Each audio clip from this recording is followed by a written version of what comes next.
guess just kind of wrapping up the Bahamas. Kind of a difficult run. Had the big win over St. John's, but tough game against Tennessee. Yeah, let's talk about St. John's. Great win, and just so much excitement, enthusiasm after a win like that. A game that you thought you might win in regulation, you thought you might win in OT, and then you thought you might lose. And then, anytime you're down 5 with 8 seconds to go and pull off a win, that's saying something. So I think that was really good for our team. And then Tennessee, obviously, the first half wasn't what we envisioned, thought, prepared for. At the same time, we competed second half. We're able to come back, win that half, and win every media in the second half and tie, I believe, in one. So I thought a lot of things we can learn and grow from that experience. And I know playing teams like Tennessee and Gonzaga, who saw in Jeff Goodman's ranking, both of them are top 4, 2 and 4. I mean, if you can beat veteran teams early in the year, that's really saying something.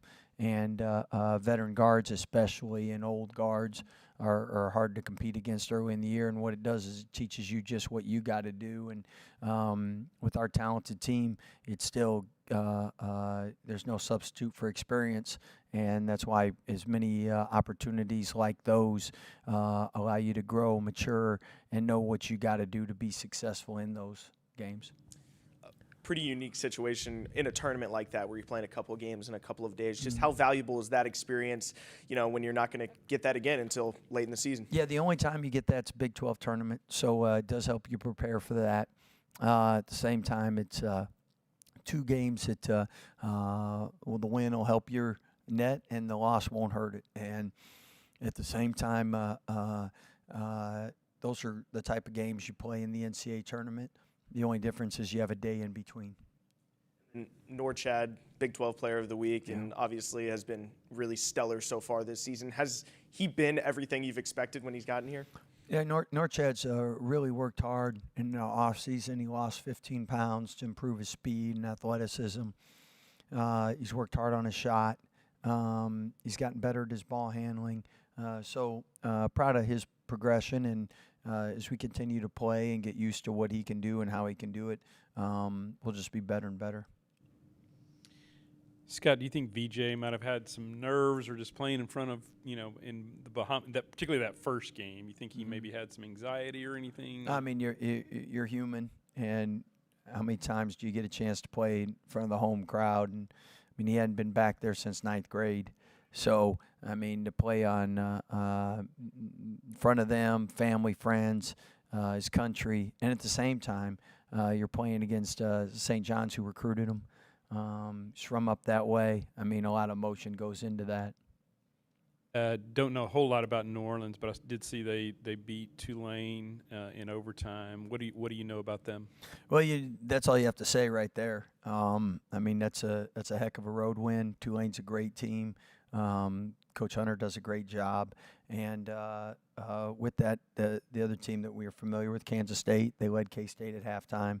This is a team that hadn't been beat by more than 26, and a lot of teams that play road games, guarantee games, might have 30, 40, 50-point losses, and they've gotten better the more they've played, and a lot of athleticism and a lot of speed, quickness that make it hard to force them into a bunch of turnovers and get separation. During the last month or so of non-conference play, just how big are these games for the net, and just kind of building that resume, even though it's only November, December? Yeah, every game's important, and if you're like, well, this is an easy game or whatever, just look at college football last weekend. I mean, expect the unexpected in athletics, especially college athletics, and there's so many good coaches, so many good players. New Orleans got a lot of good players, a lot well coached, and you got to play well to win. Is there any difficulty going from a couple of marquee matchups against top 25 opponents and then to a team like New Orleans, who people may not know near as much about? I mean, definitely human nature comes into effect, and I mean, people talk about your previous games or your upcoming games, and if they don't mention the team, that's just normal. But the great players lock into each and every game and each and every practice. I mean, every day is an opportunity to get better, and either you're getting better or you're getting worse. And we had 2 good days of practice.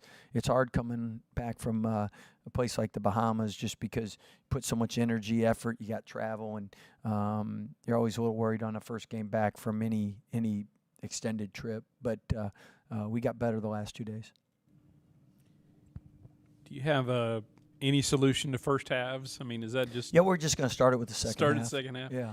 Defense in particular. We'll just what we do in warm-ups. We'll just schematically maybe a little bit what we do, try to get us going more. Start warm-ups at 60 instead of 55 on the clock. I mean, try to adjust whatever we can to see what we can do. In maybe on the defensive end, is there solutions there? You know, is that a fix, I guess? Yeah. Defensively, I mean, one thing offense and defenses work together. If you're getting stops, then you're getting advantages on offense. Like our 4 worst halves defensively are our 4 worst halves offensively. And you look at Tennessee, I mean, the first we got a Jaden Nunn turnover, a Norchad turnover, and a VJ turnover. All were unforced. And now you put them in transition 3 times. So, I mean, like, we can't turn the ball over in the start of the game, and we get shots, then our defense is set, so our defense will be better. With Jeremy and Norchad stepping up in all tournament teams, they're new to this program, but they're veterans. How have you seen them step up into leadership roles, even though they're new here? I think it's amazing. Things are different. Used to be your leaders were 4th or 5th year guys, and you had more of them than new guys. And nowadays you have fewer returners, and we're really blessed. We got a good group. We got a good mix of players. We got guys that respect one another, like one another, learn from one another. And as long as you have that, you got a chance to be successful. And obviously relationships will grow, and our returning players done a good job welcoming the new guys and telling them and showing them what we do, and at the same time open to their suggestions on to make things better. Good questions. Thanks so much. Thank you, guys.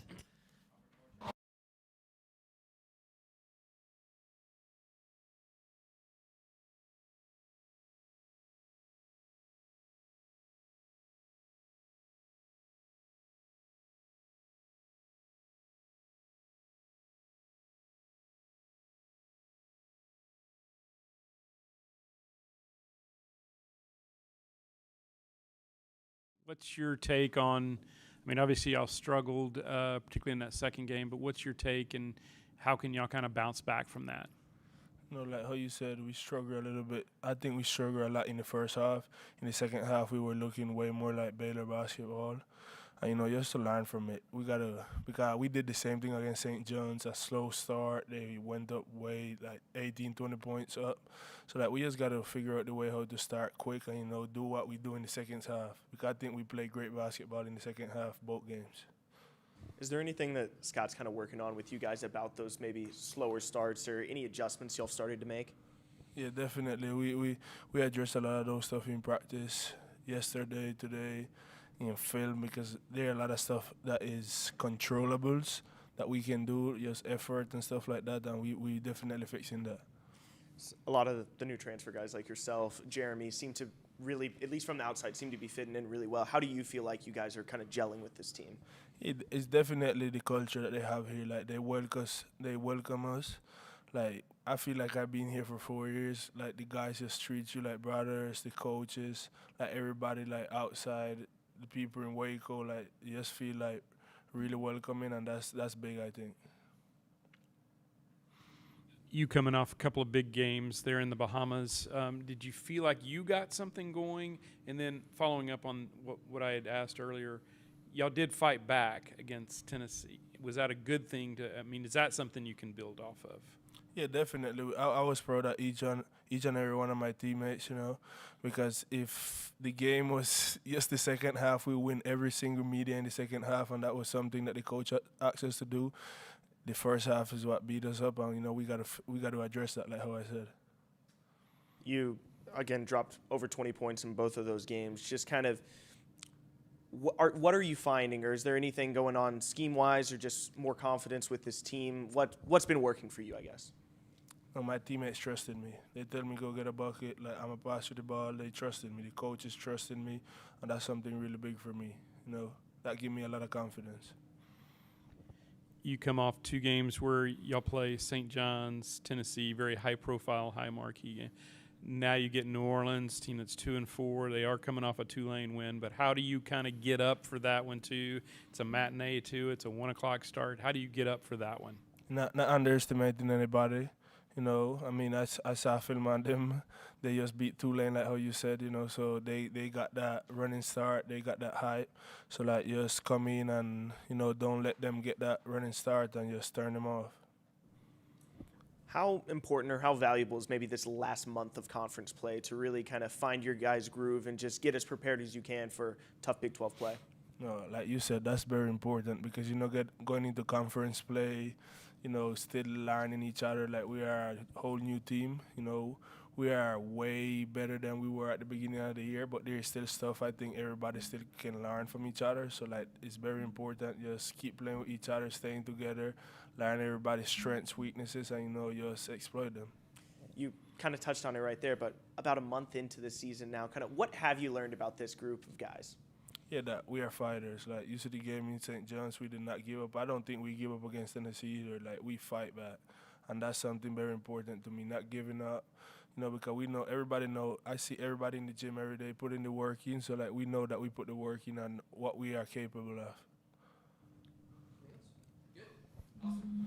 Thank you, Judd. Appreciate it.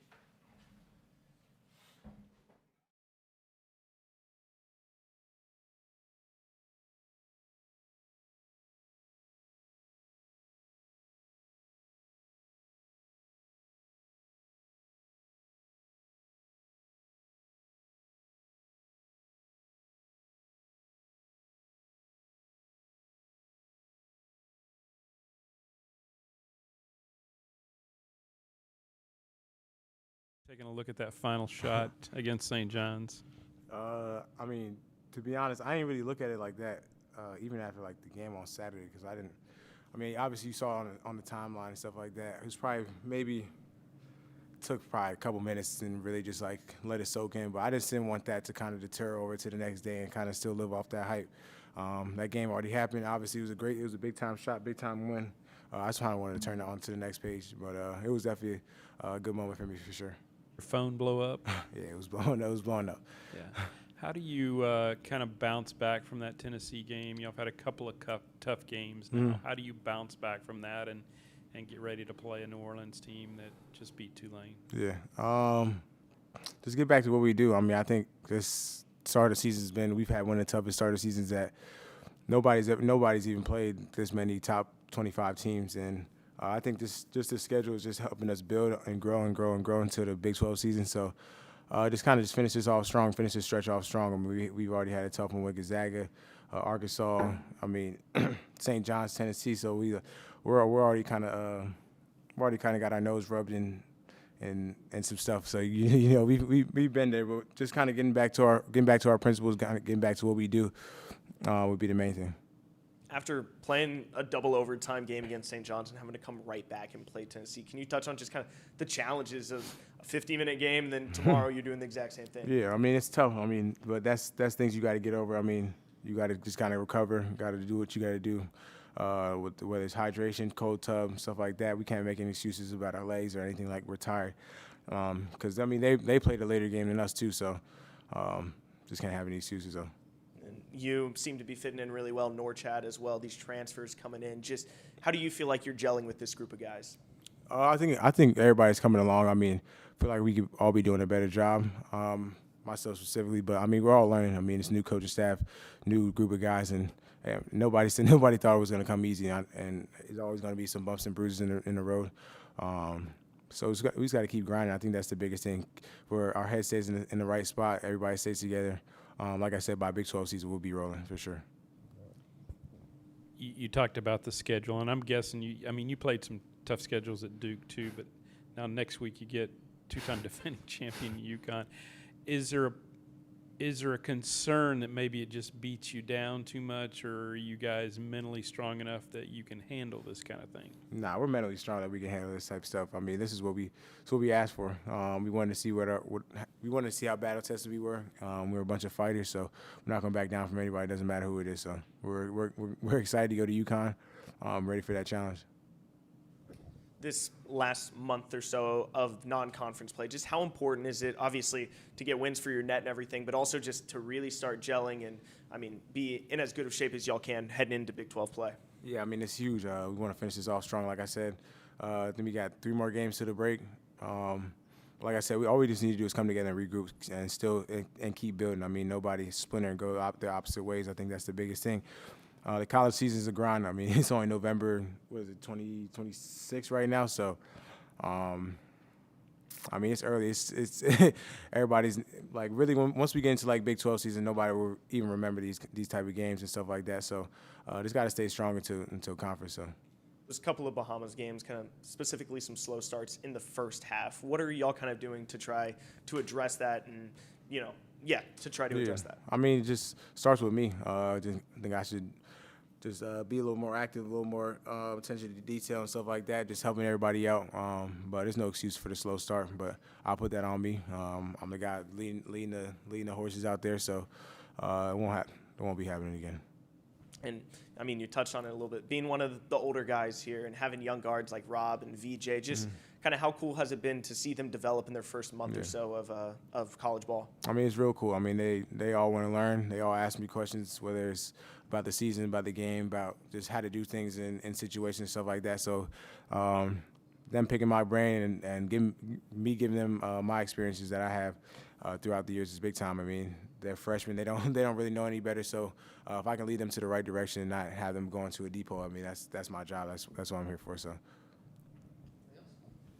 thank you.